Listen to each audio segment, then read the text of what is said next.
Bum, bum. Hey, it is I, your king, Brett Sieber, host of the FTFL Weekly Update and owner, of course, of the Hulkamaniacs. And yes, one team might be moving on to greener pastures, greening up the acres, if you will, for next year. But of course, we'll get to that in just a little bit. For now, it is the most watched, highly rated Fantasy Football Weekly Update show that no money can buy. Welcome back, all my FTFLers, and of course, my friends patrolling the mean streets of Park Rapids and keeping it clean. Here's to you, the PRPD. Now it is week 7. Well, okay, we're going into week 8. Week 7 is now done. It is over. And oh my goodness, we are now past the halfway point. One division and tightening up some. One division, a couple teams falling away. But taking center stage, the Kareem Hunt trade part 2. Now, if you remember last year, after just 1 week, 1 game of his professional career, Kareem Hunt was traded for C.J. Anderson, a first and a second, throw in a fifth and a 10th, a first and a second, and a starting running back in the NFL for a player that had played 1 game.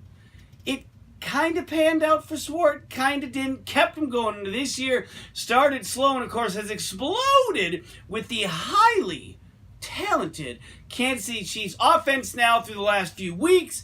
He has now been shipped off again. This time, it is a first, a third, and Leonard Fournette. In exchange, Jeff had to he gave up that. In exchange, Jeff gets Kareem Hunt, a 13th and a 14th. Now, Leonard Fournette, he's got one good leg.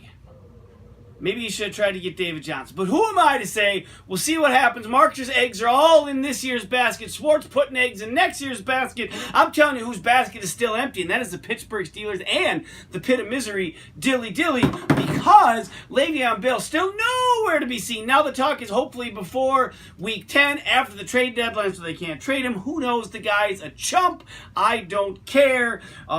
Again, I mentioned earlier, the South is tightening up. The North, however, you have a couple teams that are pulling away, a couple that are falling back. This week, first place in the North was on the line as team Mana, Lucky Pants, 3-time champ, and you sent me $1 maybe. Tune in next week for the stunning conclusion. Mana at 4-2, taking on the Hulkamaniacs. That's right, yours truly at 4-2 as well. It was the lowest, well, maybe not the lowest, but a low week for both teams.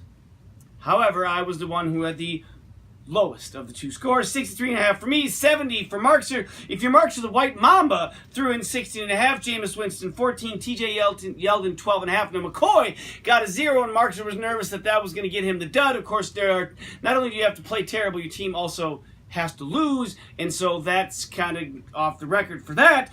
For me, Todd Gurley, touchdowns 12, 13, and 14 on the season with 24 points. The newly acquired Jared Goff, 16.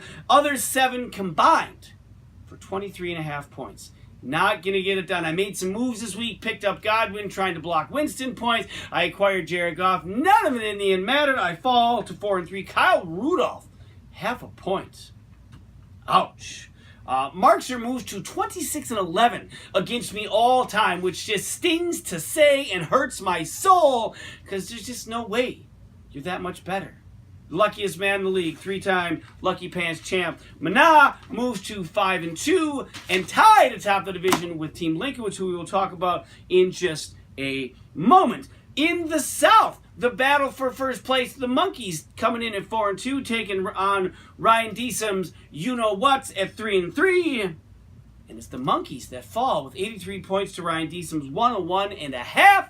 For Ryan Deesum, James White, 22 points. The Rams defense, 22 points. Keeper watch. You might want to consider just putting that down now. Matt Ryan, 16. Julio, 10.5, both on Monday night.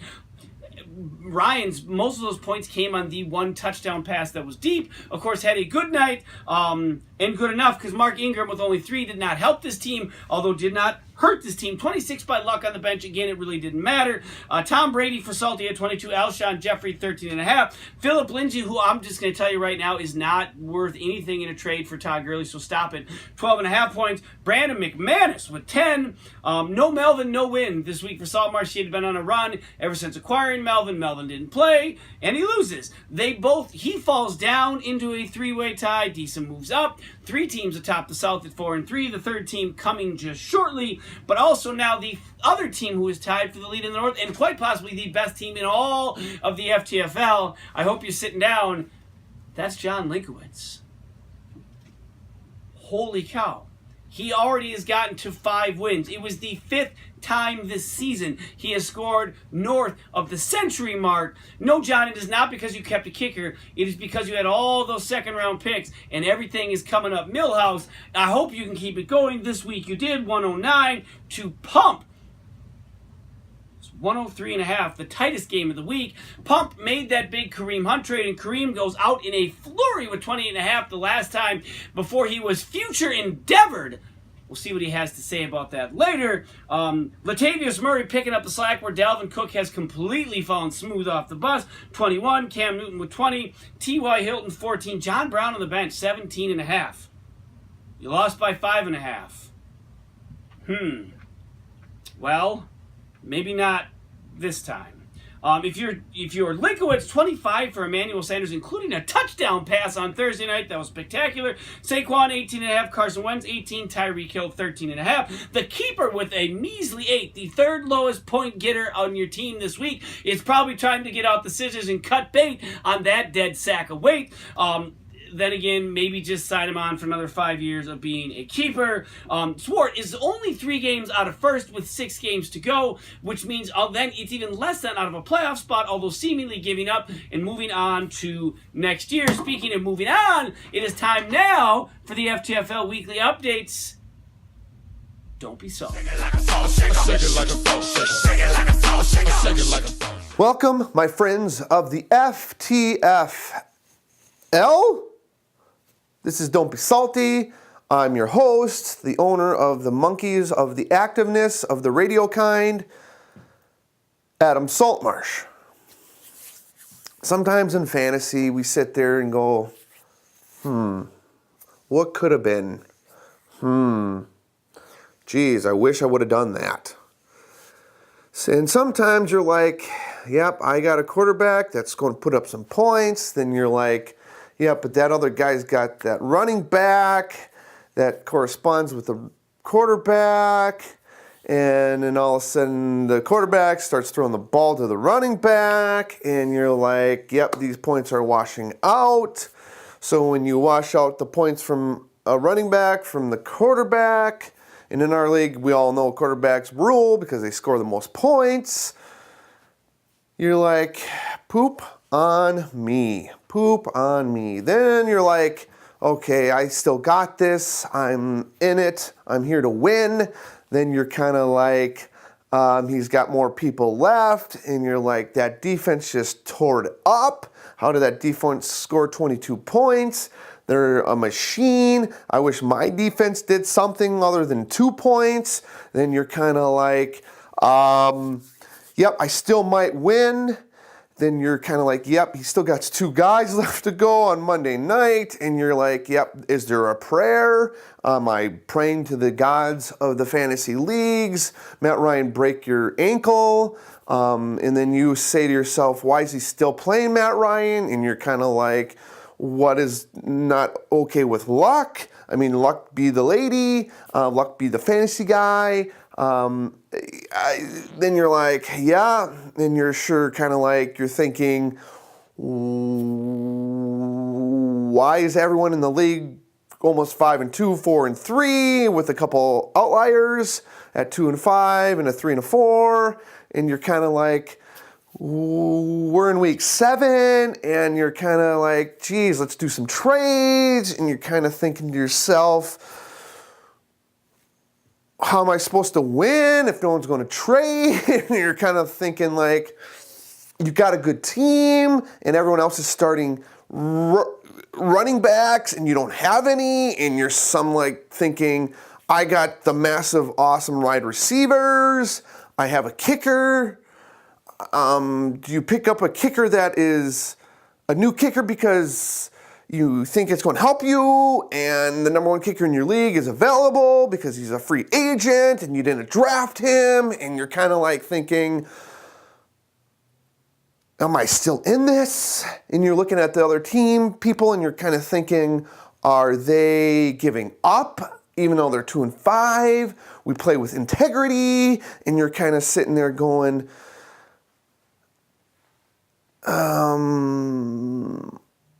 what's your next play? And for all that, you're saying to yourself, people are putting the right people in, the efficiencies of people's are pretty good, there's no one sticking out, no one like taking control of this, and you're kind of like, Saltmarsh, don't be salty. Week 8, next week. Let's play with what we have. Make some trades. Hopefully. Have fun. Submit a lineup. Kickers win games.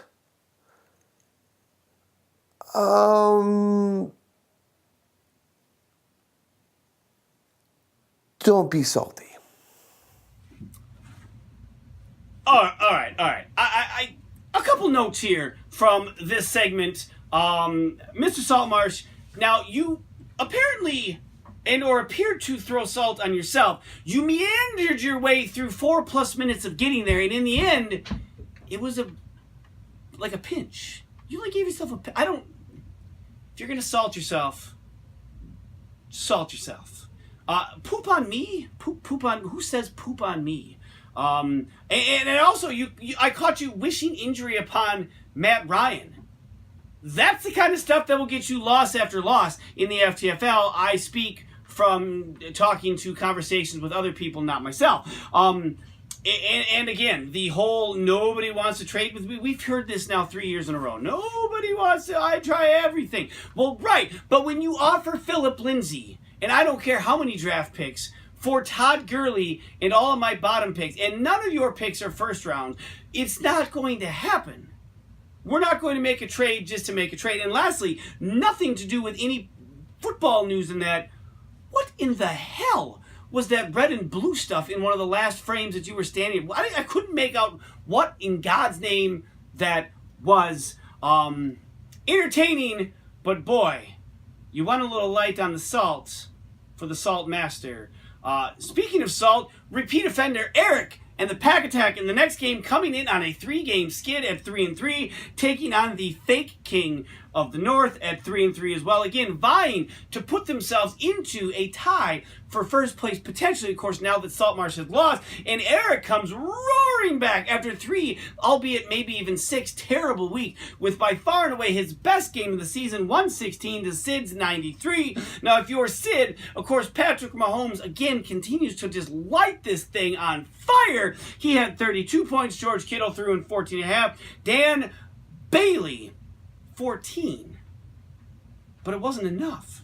Because Eric had Phillip Rivers, who threw in 26. He had Jarvis Landry, who again is relevant with Baker Mayfield playing at 17. Greg Legatron, Zerline, and the Houston defense both coming in with 15 at apiece. Kenny Golladay had 3. He was the only one under 7. Now, 6 weeks of mediocre football does not necessarily get cured by 1 week of amazing football. However, that was win number 4. You only need 3 in the next 6 weeks to basically guarantee yourself a playoff spot. So you are well on your way. We talk about playoffs. Playoffs? We want to talk about the playoffs? Yeah, these next 2 teams, I think, are already removing themselves from playoff discussion. The Pit of Misery, Dilly at 2-4, taking on the Architect at 1-5. Architect comes in with a 4-game losing skid.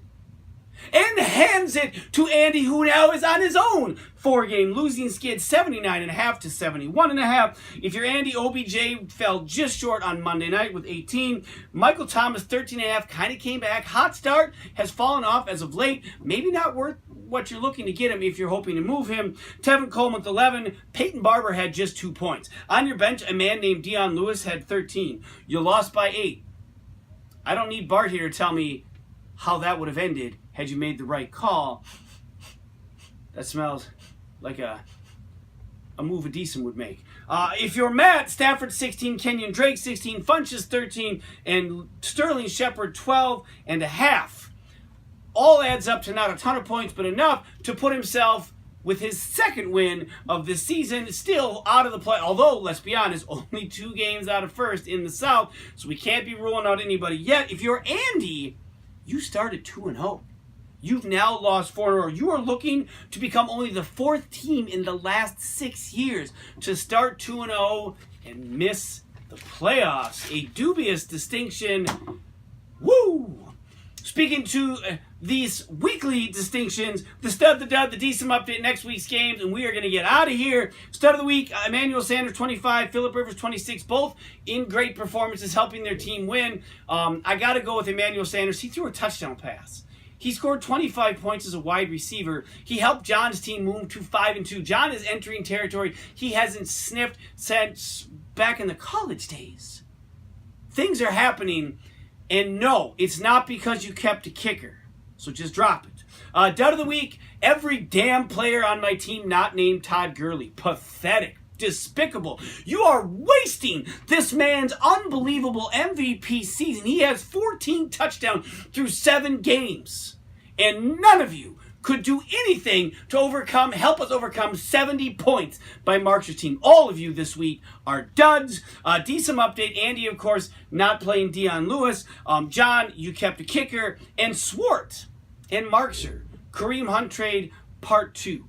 Again, the greatest passer and or arguably the greatest passer in league history traded for a 2nd round pick, and that made the toilet seat. Any trade involving high picks is up for discussion. Next week, as we move this discussion forward, a couple of hot games. Team Linkowitz at 5-2, taking on the Hulkamaniacs at 4-3, as we look to rebound and get back into a share of first place. Although that is solely up to Manamana, also at 5-2, taking on the Pit of Misery. Go ahead, call it a bye week. You remember how that went down last time at 2-5. Pack Attack 4-3, taking on Pump at 2-5. Ryan Deason and his first place, yet still saggy, droopy, shriveled up like prunes left on the sidewalk in the middle of Death Valley, titties and balls. Is there a sidewalk in Death Valley? I bet there's at least one, but maybe not. Taking on the King of the North 3-4, looking to rebound, and the Monkeys at 4-3, taking on the Architect at 2-5. We now, folks, have 6 weeks to go. 6 weeks to get to that magic 7 wins. Who's going to get there? Who isn't? Next week, we're going to talk contenders and pretenders, although we're already kind of getting there. Next week, we are going to have some resolution to was there a full dollar? Could Bart get help counting it? Until then, though, Andy McBride, keep fighting, keep making improvements. We're behind you. For now, though, I'm out. FTFL Weekly Update is over. Peace! Man, who is calling me now? A long day of practice. I ain't got time for this. It's my agent. Man, go ahead. What? Hey, Kareem, my man. How's it going? I have got some huge news for you. No, man. No. You have been traded. What? How can I be? Man, I have been in the league for a year and a half. How can I have been traded for twice already? Man, you better got something good for me, because I tell you what, last time it was a 1st and a 2nd and that bum C.J. Anderson. We got a 1st round pick, we got a 3rd round pick, and Leonard Fournette. A 1st and a 3rd, and Leonard Fournette? That dude's got one leg. So I got traded for a 1st and a 3rd and a one-legged man. Wait, what team is that Fournette? He plays for that puppet team. No, it's not the puppets. It's Manamana. They're the only 3-time league champ. I mean, you're going to get a chance to play for a title. I don't want to play. Man, wait. Don't they got David Johnson? They couldn't even get David Johnson. I am so much better than David. You know what? Man, you are fired. What? You're firing me? Oh, come on, man. What? You know what? Don't be salty. Bye.